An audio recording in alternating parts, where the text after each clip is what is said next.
Battenet monte un petit peu plus souvent maintenant. Zaramba, Ardiles pour Battenet dont je vous parlais à l'instant. Battenet, oui, très bien, attention, il va falloir sauter en retrait. Oui, Toko et but de Namassang, Toko. Ah, Battenet qui était sur le côté droit, sur son mauvais pied, mais qui a réussi à centrer de l'extérieur du pied gauche, c'est superbe. Et Toko, tranquillement, du plat du pied, a pu ouvrir la marque, je vous le disais. Et on le revoit au ralenti, Michel. Oui, cette infiltration de Dominique Battenet dans la défense bulgare. Et de l'extérieur du pied gauche, tout de même, Dominique Battenet a centré pour Toko qui n'a pas raté cette occasion. Nous revoyons pour la troisième fois maintenant, la deuxième fois au ralenti, ce débordement de Battenet qui n'était pas sur son bon pied comme vous l'avez souligné Didier, mais qui l'a trouvé quand même pour trouver ensuite Toko. Velichkov, Arzov. Arzov, intervention efficace de Osvaldo Ardiles, mauvaise passe de Zaramba. À nouveau Ardiles dans les pieds de Bogdanov qui s'infile dans les 16 mètres. Attention à ce tir de Bogdanov. Oui, but! But de Bogdanov alors que la défense parisienne est restée figée, que là Dominique Baratelli n'a pas bougé. C'est vraiment très très étonnant.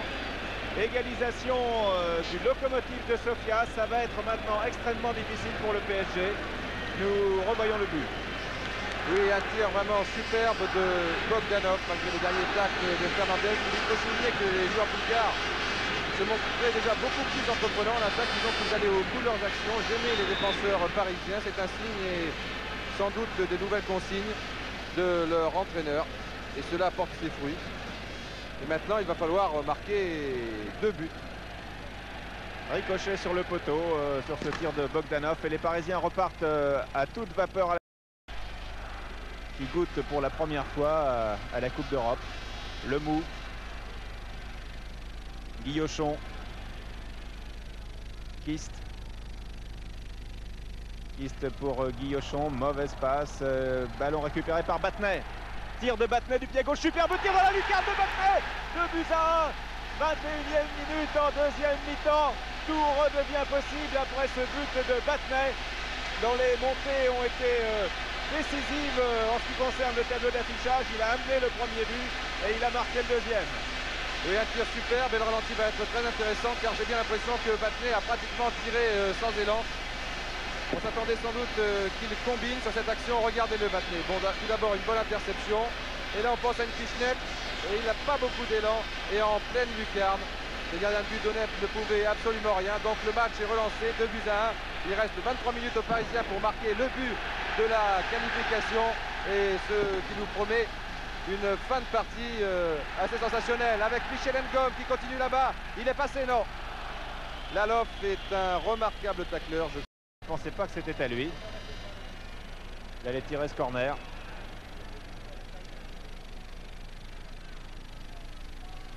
Corner donc tiré par Pascal Zaramba. Il y a 7 Parisiens dans les 16 mètres. Long corner pour la tête de Luis Fernandez. Le Mou, à nouveau Zaramba qui n'est pas hors jeu. C'est bien joué, il peut centrer instantanément. Voilà qui est fait pour Toko. Reprise acrobatique de Toko et but. Superbe but de Toko. Il marque son deuxième but dans ce match et qui à l'instant même vient de qualifier provisoirement car il reste encore 9 minutes. L'équipe de PSG, c'est fabuleux. Georges, vous êtes en bas. Oui, je suis en bas, on ne parle pas beaucoup et le pauvre Toko ne peut même pas articuler ses mâchoires, vous le devinez. Hein. Voilà, il y a même Kist qui converse avec monsieur l'arbitre. Georges Perroche, un grand moment. Hein. Oui, Georges Perroche ne pense plus qu'à son match, je le comprends. Et nous revoyons ce but de Toko, un but à la brésilienne. Ah oui, une action technique superbe, un petit chef-d'œuvre de technique signé Toko, qui est parfois maladroit et qui est parfois véritablement brésilien. C'est tout ou rien, ce soir c'est tout pour ce joueur, c'est vraiment une très très belle image. Ah là je crois que quel que soit le résultat, et souhaitons, il faut être un petit peu chauvin quand ça ne concerne qu'une équipe, rendez-vous à suspense, tant mieux, c'est toujours un super spectacle. Et il reste 6 minutes maintenant, 6 minutes 15, Toko.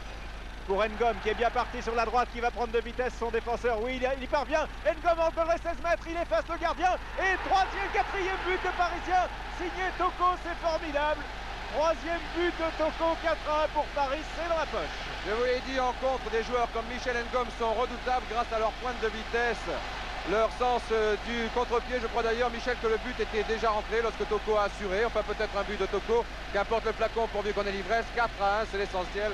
Et cette fois, je crois, à 6 minutes de la fin, qu'on peut dire que le Paris Saint-Germain jouera le prochain tour de la Coupe des vainqueurs de coupe. On revoit cette action avec vous, Michel. Alors, on va voir si c'est Michel Ngom qui marque, à qui on va le donner. Ah, c'est difficile. Moi, il y est tout seul. Oui, c'est Ngom qui marque, effectivement. Le 4e but est signé Michel Ngom. On le revoit encore une fois. Et je disais que c'était la Saint-Michel demain. Je pensais simplement à Ngom et à personne d'autre. Et c'est très bien pour lui qui marque le 4e but parisien. Et là, on l'a vu, il a très bien échappé au tacle de Lalov. Je vous l'ai dit, Lalov est un remarquable tacleur, mais là, il n'y pouvait rien. Et j'ai eu peur sur cette action que Michel Ngom soit blessé par Donev. Environ, les Bulgares sont à 9 sur la pelouse et menés 4 buts à 1. Ça fait beaucoup. Encore 1 minute de temps réglementaire. Ngom, encore un crochet de Ngom.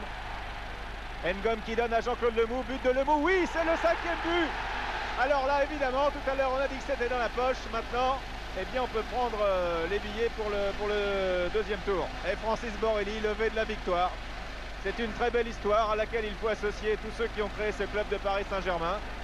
Et n'oublions pas ceux qui l'ont créé aussi, qui ne font plus partie maintenant du club, comme Daniel Echter, Juste Fontaine, qui ont été les fondateurs de cette équipe et qui, je pense, malgré tous les problèmes qu'il y a eu par la suite, eh bien, sont heureux ce soir et partagent notre plaisir. Voilà, on revoit encore au départ Michel Ngom et Jean-Claude Lemoux qui ne marque pas souvent des buts. Eh bien, ne laisse aucune chance à Donev. Les Bulgares se sont véritablement écroulés depuis...